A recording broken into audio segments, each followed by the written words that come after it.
Hi, welcome to today's practical demonstration. The demonstration today is based on a Bolognese sauce or a ragu.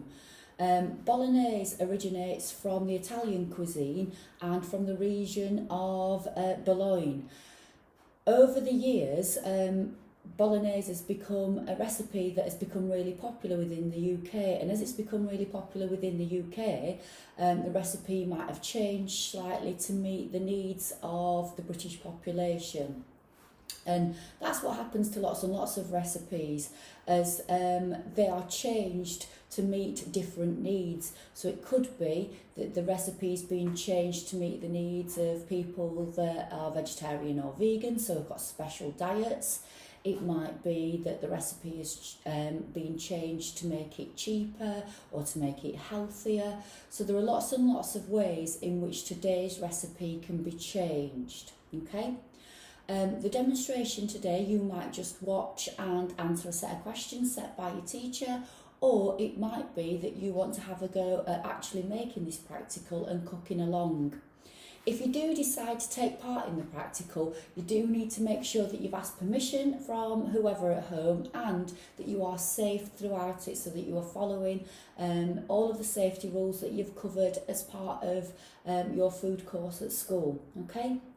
So, like I said, we are making a Bolognese sauce today.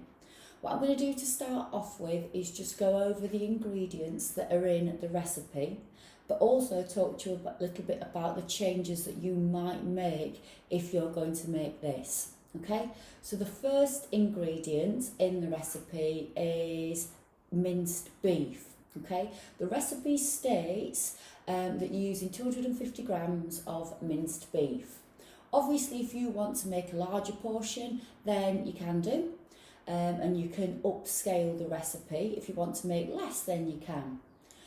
You can use other meats, so for example you could use minced pork or minced lamb, and they're quite fatty meats, so if you're wanting to reduce the amount of fat in the recipe, then those might not be ones that you'd want to choose. You could also use minced turkey or chicken, and they're much lower fat options. If you don't want to use any meat at all, you could use a meat alternative like corn or soya, or you could use a variety of vegetables. So you might want to use things like aubergine and courgette and red peppers to do a Mediterranean vegetable style one, a little bit like a ratatouille. So lots of different choices in terms of the main ingredient.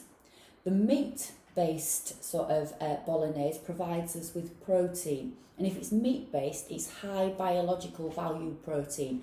And that basically means that it provides you with all of the essential amino acids that our body requires. If you're not using meat, however, as well as the alternatives that I've suggested so far, you can use lentils and beans and pulses and those kind of things, and they also provide us with protein. Some of the other ingredients in today's recipe include vegetables. So the traditional sort of trilogy or 3 ingredients that are used in Italian bologneses are onion, celery and carrot. And those together create what is known as sofrito, right?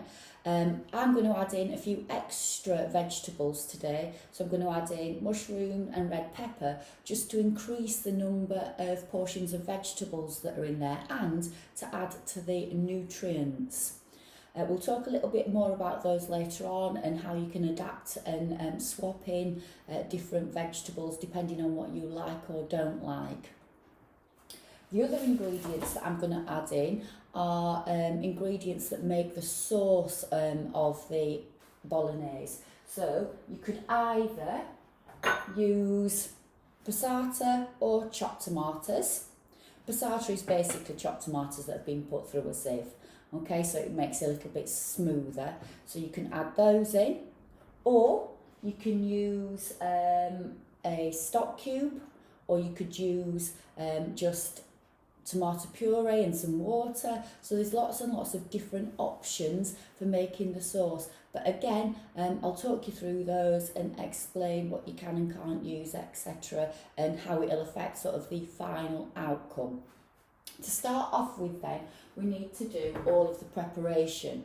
So you might have seen behind me, I've got everything set up. So I've got my equipment out and I've already got my ingredients out. In culinary terms, that is known as mise en place. So that means to have prepared, to make sure that you have got ready, everything is in place.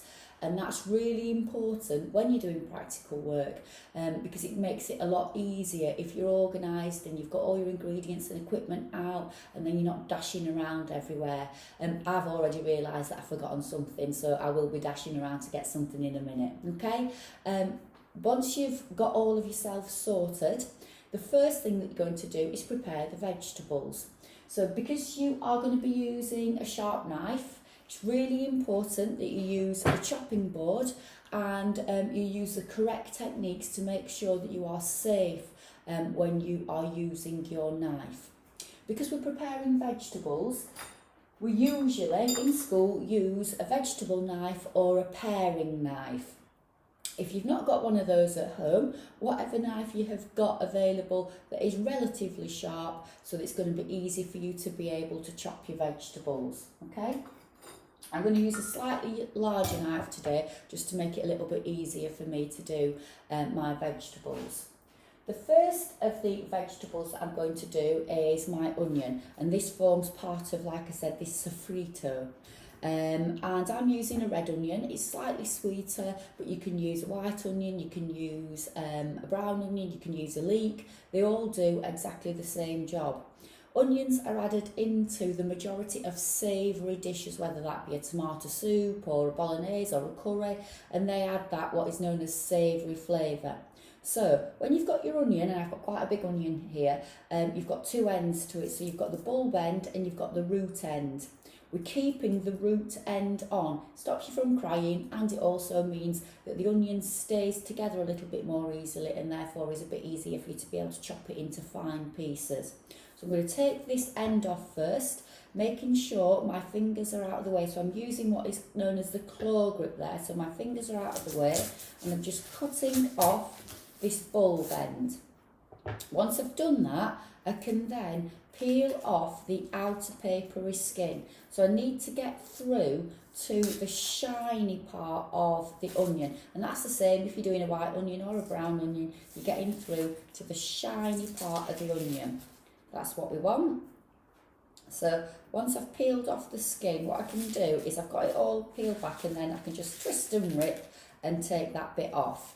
I'm going to try and keep my area as tidy as possible, so I'm going to move all of the rubbish off my chopping board out of the way to make it a little bit easier for you to see what I'm doing, but also because that's what we do in school, we keep our areas as tidy as possible, okay? So moved my rubbish off my chopping board, and now I've got a flat surface to be able to chop onto, so my onion's not wobbling about.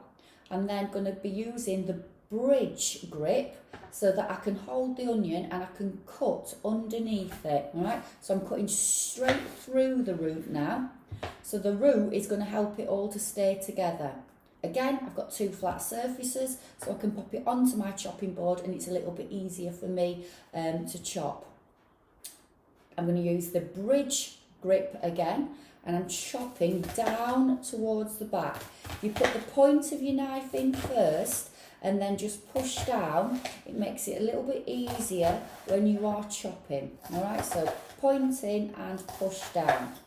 Once you've done that, you can then use the claw grip just to cut across. All right, so you're just gently cutting across like that.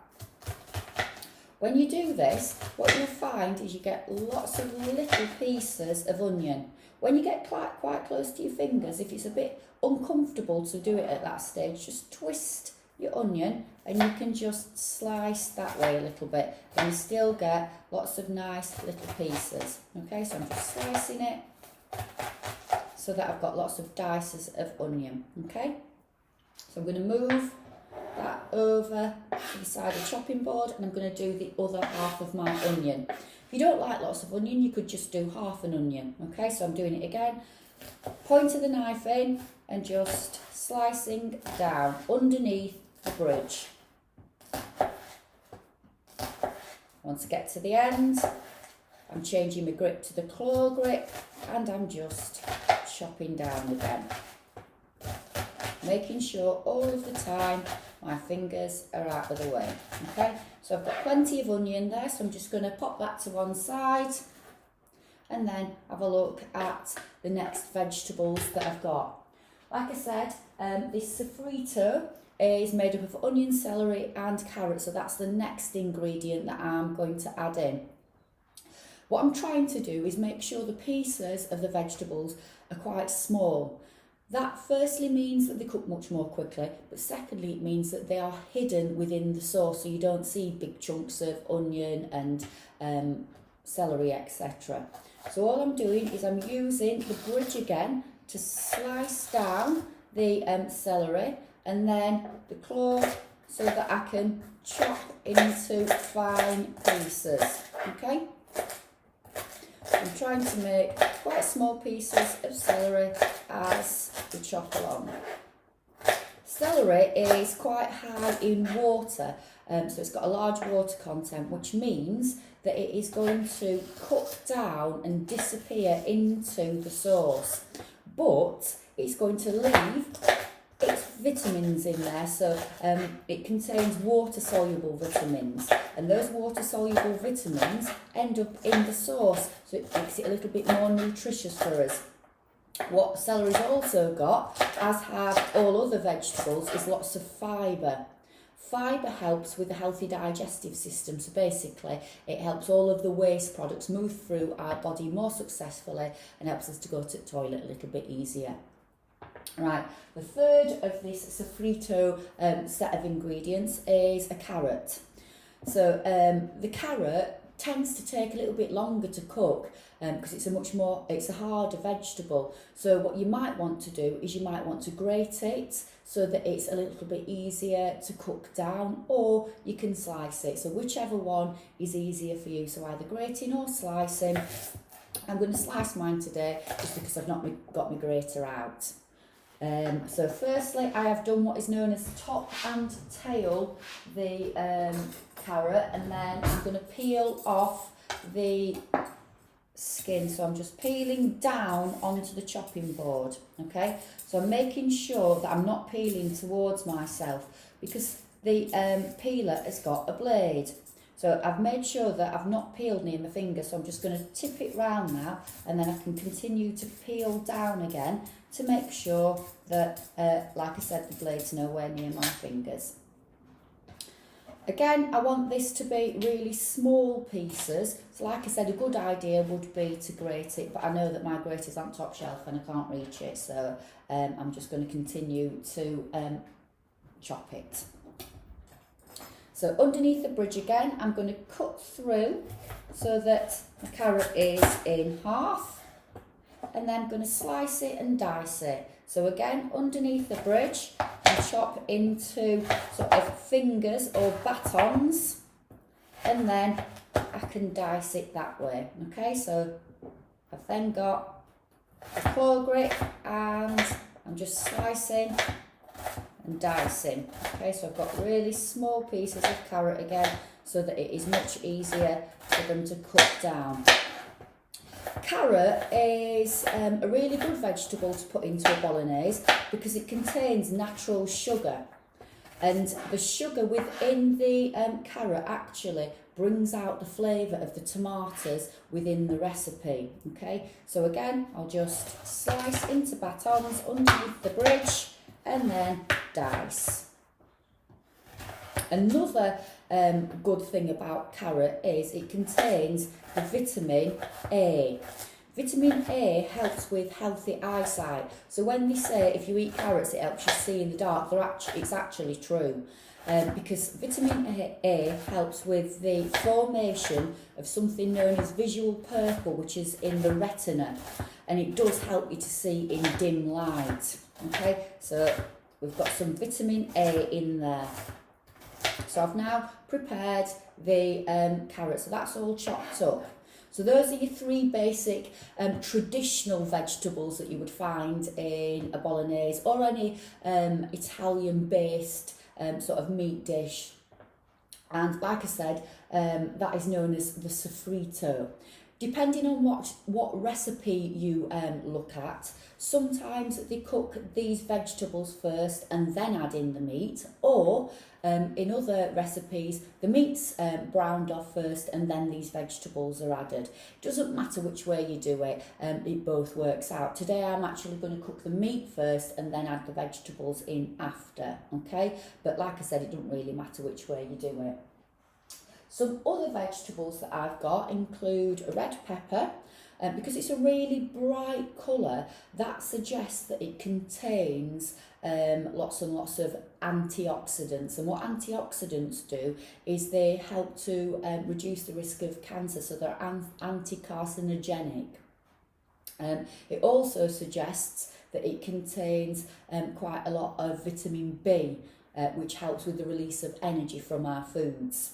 If you're doing a pepper, what you can do is, to get rid of this stalk, is if you just push down on the central part, it will release that stalk, okay? What you can then do is you can just cut around that. So again, I'm using that bridge grip so that my fingers are nowhere near it. And then what you'll find is you've released that stalk and it can just come out really easy. You can just get rid of any of the other seeds that are in there. Just going to do half a pepper, but again, I'm going to slice it and dice it. By adding extra vegetables into it, not only are you adding more fibre and more vitamins and minerals, but what you're also doing is you're bulking the recipe out, so you're making it suitable to serve more people. But actually, it's not going to be as expensive as adding extra meat into it. So if you were wanting to serve more people and you were just putting more meat in there, then that's the bit that's expensive, okay? So by adding extra vegetables, you can make it serve more people but not be quite as expensive. Other ways that you can do that are by using half meat and then adding extra lentils and beans into it, so those kind of things, right? So again, I've got lots of dices of pepper in there. I'm just going to move those out of the way so that I've got a bit of space to do the mushrooms. So now we've got some pepper in there, and then I'm just going to put some mushrooms in. So you can see that we've got some really brightly coloured vegetables in there. And advice is that you should have a variety of different coloured vegetables, so a rainbow of vegetables, because if you're having lots of different colours, it means that you're having lots of different nutrients. So I'm going to put a few mushrooms in. These are what are known as closed cup mushrooms. So what you can do is you can actually peel the skin off these, or you can just wipe them down. The little stalk bit of the mushroom tastes exactly the same, so you can use that as well. You don't need to be throwing that away. Mushrooms contain lots of vitamin D, and vitamin D helps with the absorption of calcium, and what calcium does is it helps with strong bones and teeth. So again, it's adding a different nutrient into the recipe. And mushrooms are a little bit like the celery. They got a high water content, so they cook down really quickly, but they are also like little sponges, so they absorb lots of the flavour within this recipe.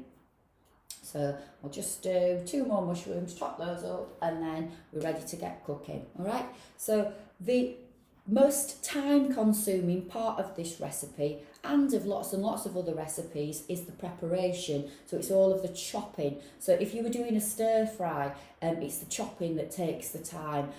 Bolognese, stews, those kind of things, soups, it's the preparation that takes the time. The cooking part of it is a little bit more sort of straightforward and quick. So again, even with the mushrooms being quite small, I'm still using that bridge so that I can chop it and then make sure fingers are out of the way.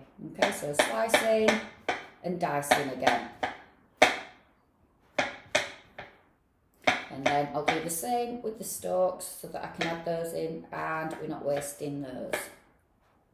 You can add lots and lots of other vegetables into here. So I mentioned earlier things like courgettes and aubergines if you wanted to make it a full vegetable one.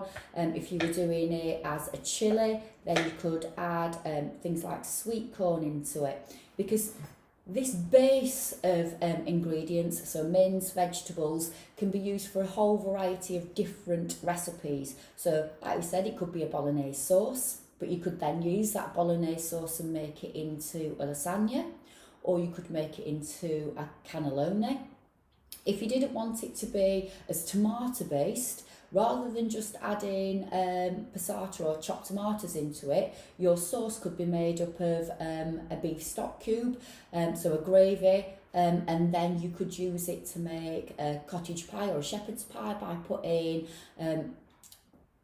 mashed potato on top of it, or you could use pastry and make it into a mince and onion pie.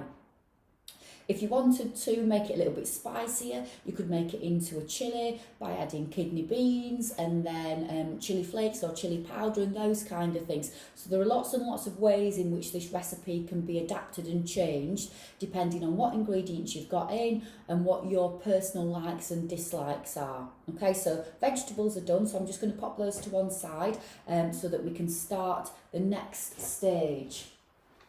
Right, so I said that today what I was going to do was I was going to start with frying the meat off.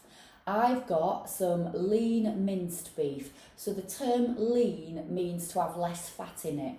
And I've chosen 5% fat. What you tend to find is the lower the fat content of the meat, the more expensive it is. So if you were looking at budgeting, what you can do is you can remove the fat later on in the cooking process. So once you've fried off your meat, you can drain off some of the fat if you're wanting to make it a slightly lower fat alternative. What I'm also going to do is use the technique known as dry frying, and that means not to add any oil or fat into the fat before I add my meat, because actually, like I've said, meat is naturally high in fat and therefore it's not going to stick to the pan and we don't need to add any extra fat into there. Okay, so I'm going to add my mince in and I'm going to turn it on and get it cooking. When you've got mince, usually get a bit of paper, don't put that into it. Okay, I'll just pop these down here and then I'm going to turn on my hob. I want it on quite a high heat for browning the mince because I want it to fry. So once you've got your mince in, you're just going to break it up so that it is going to cook more evenly. Alright, so I'll just break it up and then I'll just tip it up to show you.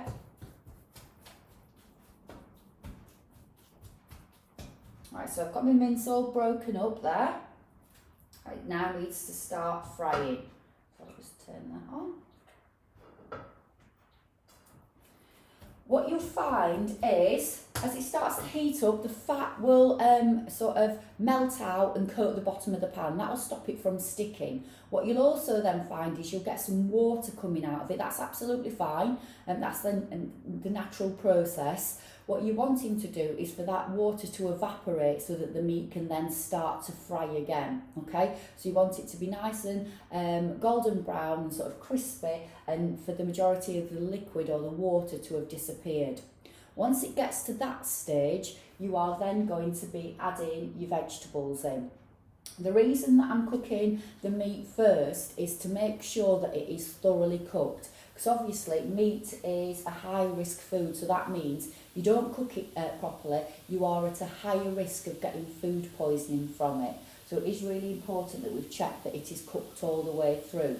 And when you're cooking mince, you're just looking for that colour change. So you want it to go from that reddy pinky colour to a nice golden brown colour. Then you know that it's reached a high enough temperature to get rid of any bacteria. Another thing that you need to think about when you are using meat is cross-contamination. So cross-contamination is where bacteria is spread from raw products like raw meat in onto products that are not going to be cooked again. So if you are preparing raw meat, you need to make sure that you're using different coloured chopping boards and knives, or wiping them down in between so there's not that transfer of bacteria.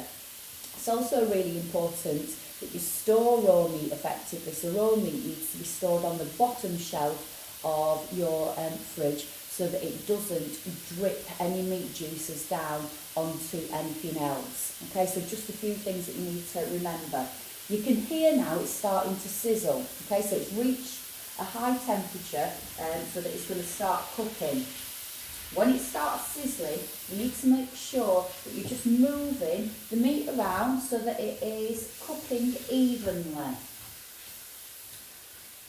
The heat transfer method that's being used at the moment is what is known as conduction. So the heat is being conducted through the base of the pan that I'm using today. Okay, I'm using a wok just so it's easier for you to be able to see it. It might be easier for you to use a saucepan because the saucepan might have got a lid with it, and when you put the lid on, things cook a little bit more quickly. What I'll do is I'll just use a little bit of foil to put over the wok just to help the cooking process in the later stages.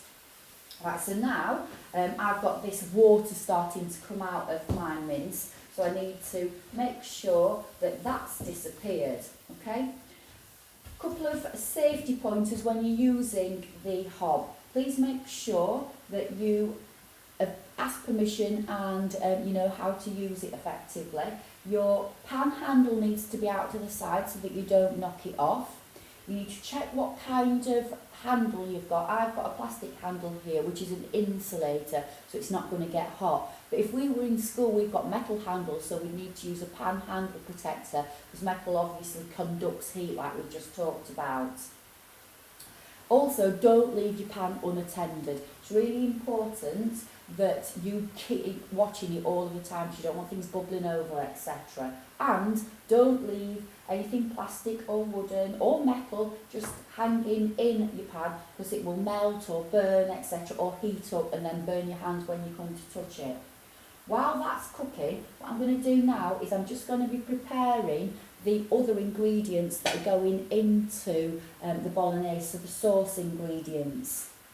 So like I've said, you can use chopped tomatoes or passata, or you could use a stock cube. So lots and lots of different ways in which you can make your sauce. I'm just going to get a stock cube out. I said that I've forgotten a few things. I'll find it in the bottom cupboard. Here we are.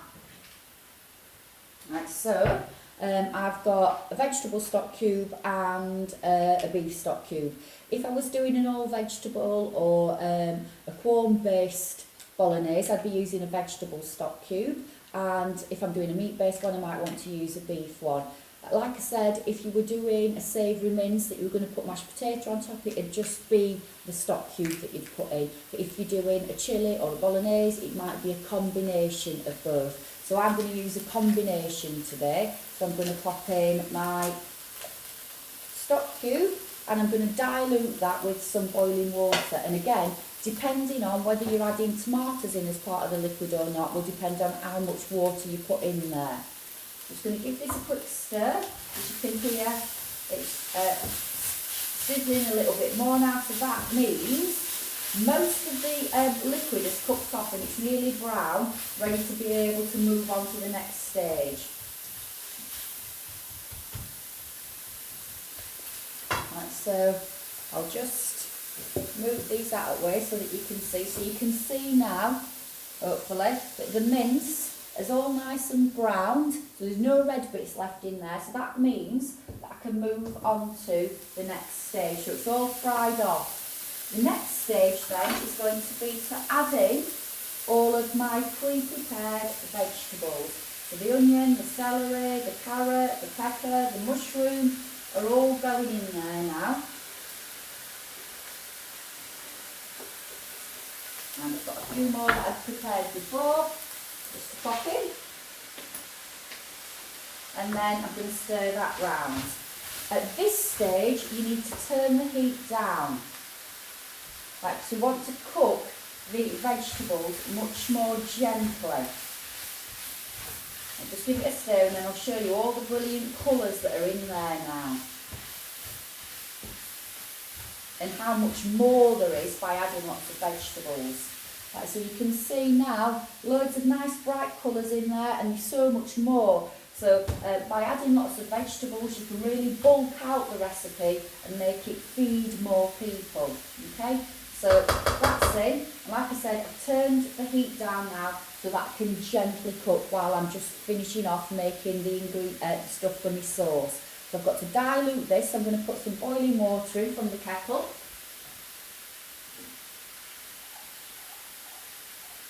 If you are putting the tomato in, then you're probably going to need about 5 fluid ounces of liquid to dilute your stock cube. If you are just using the stock cube, then 10 fluid ounces will be round about right. But again, you can have a look at whether it looks like there's enough liquid in there or not, and just adapt it slightly, because obviously this recipe, there is no exact measurements. You can add in extra, you can remove things, so it doesn't have to be an exact measurement. Alright, so don't worry if your stock cube doesn't totally dissolve, it will do when it gets into the pan as well, because obviously that's hot. I'll open up my passata, so I'm just going to chop that. It usually splatters at me, so we'll see whether it does today or not. Let's have a look. Oh, it has a little bit, not too much. So I've got those two things ready to be able to go in. When you, the stage that you know that these are ready to go in is if your vegetables have become really soft and translucent, so you can see through the onion, and your mushrooms become a little bit more wilted. That's when you know to add your stock in and any other ingredients that you're popping in there. I'm not going to wait that long, I'm just going to stick it in because otherwise we're going to be here forever, but we'll pretend that it's all softened and I can add in my other ingredients now. So I'm adding in my passata, so that's going in, we're making a bit of a funny noise. I'm going to add in the stock, that's going to go in there. Like I said, don't worry if the full stock cube's not totally dissolved, and then give that a stir round. At this stage, you're going to add in any other flavourings. So that might be some herbs, like mixed herbs or rosemary or basil or anything like that. It's going to be seasoning, so that might be a little bit of salt and pepper. If you are doing it as a chilli, it might be chilli flakes or chilli powder or something like paprika. You could also, if you wanted to make it into a chilli, add in some kidney beans at this stage, or even some baked beans. So you've got lots and lots of different options. So everything else goes in at this stage. So it's all of your liquid and any other flavourings and seasonings. Once you've added those things in, what you'll do is you will just turn the heat up until all of the liquid is boiling, so that means bubbling rapidly. When it gets to boiling, you're then going to turn the heat down so you've just got little bubbles. That's known as simmering. When it gets to that simmering stage, you're going to put the lid on or put some foil on, and you're just going to leave it to cook, okay? And what you're looking for is for the liquid to thicken and for everything to sort of absorb all of the liquid. I'm not going to stand here and wait for it to do that, but I'll show you a picture of that at the end of it, okay? So, once you have prepared this, how could you serve it? So you could serve it on a jacket potato, you could serve it with pasta, like I've said, you could make it into a lasagna or a cannelloni, you might want to put mashed potato on top of it, you might just serve it in a bowl with a little bit of grated cheese on it. So there are loads and loads of ways in which you can serve this particular recipe, okay? Anybody that does follow the recipe and does have a go at doing it, it'd be fantastic to see your pictures. So if you can send those to your technology teachers, that'd be absolutely brilliant.